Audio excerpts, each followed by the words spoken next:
figurez-vous qu'il a décidé d'en faire un lieu de rendez-vous pour couples libertins. Ça paraît bizarre, mais à l'écouter, ça devient un business très rentable. Regardez.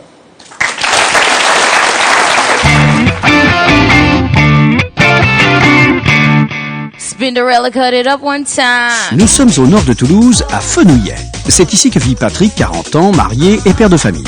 En 2006, alors que Patrick traverse une période difficile, au chômage depuis 8 mois, il lui vient une idée folle et surprenante. J'étais en vacances avec ma femme et ça faisait à peu près 8 mois que j'étais en recherche d'emploi infructueuse. Et donc, une idée incroyable m'est tombée sur la tête. Ce jour-là, Patrick a une vraie révélation devant son camping-car.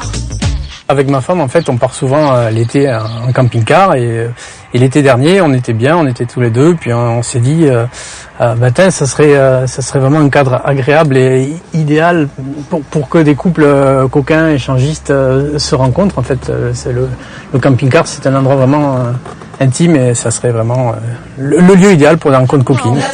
Avec ses petits recoins, ses banquettes amovibles et sa petite salle de bain, cette résidence de vacances devient un véritable nid coquin.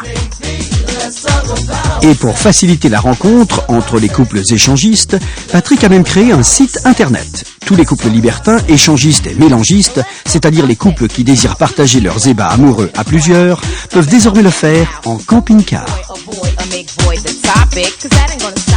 Vous avez un camping-car, vous avez une relation coquine avec un autre couple camping-cariste, et donc vous allez sur ce site, vous pouvez vous inscrire, vous pouvez mettre une photo et vous allez rentrer en contact avec des gens qui ont la même recherche que vous. C'est-à-dire que ce sont des camping-caristes qui souhaitent se retrouver dans le cadre de leur passion commune du camping-car.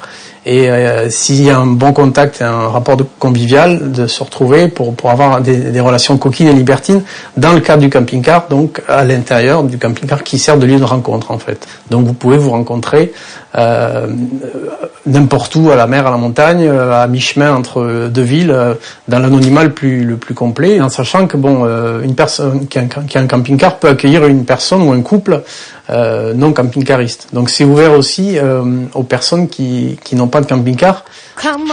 Et depuis sa création en janvier 2007, le camping-car ne cesse d'avoir de plus en plus de membres. À l'heure actuelle, il y a 1400 inscrits. Ce site s'adresse bien entendu à une clientèle expérimentée qui partage une sexualité totalement libre.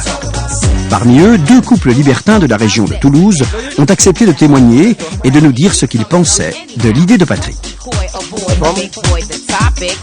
C'est vrai que le concept nous a paru très intéressant du fait de pouvoir faire des rassemblements autres qu'à Toulouse, parce que nous on est à Toulouse et c'est vrai que c'est bien de pouvoir aller un petit peu partout dans la France, voire même en Europe, rencontrer d'autres couples, d'autres cultures et surtout d'autres personnes libertines qu'on ne connaissait pas encore.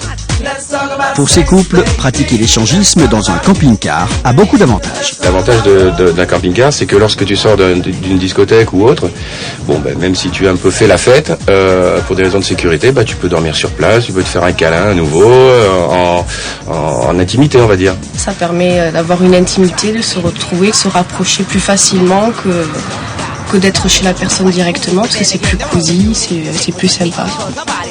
Les couples de ce type recherchent surtout la promiscuité. C'est un petit peu tout le monde s'emboîte, tout le monde est de plus en plus près, plus chaud, quoi. C'est le but d'avoir un petit espace. Et dans ce petit espace, notre présence est devenue, au bout d'un moment, un peu gênante. Avis aux amateurs, vérifiez bien la suspension.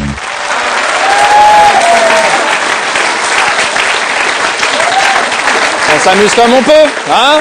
Y a pas de mal à se faire du bien. C'est vrai aussi. Bon, en même temps, ce qu'il faut, c'est surtout des bons amortisseurs, hein, quand même, hein, parce que c'est ce que tu dois flinguer en premier dans le camping-car.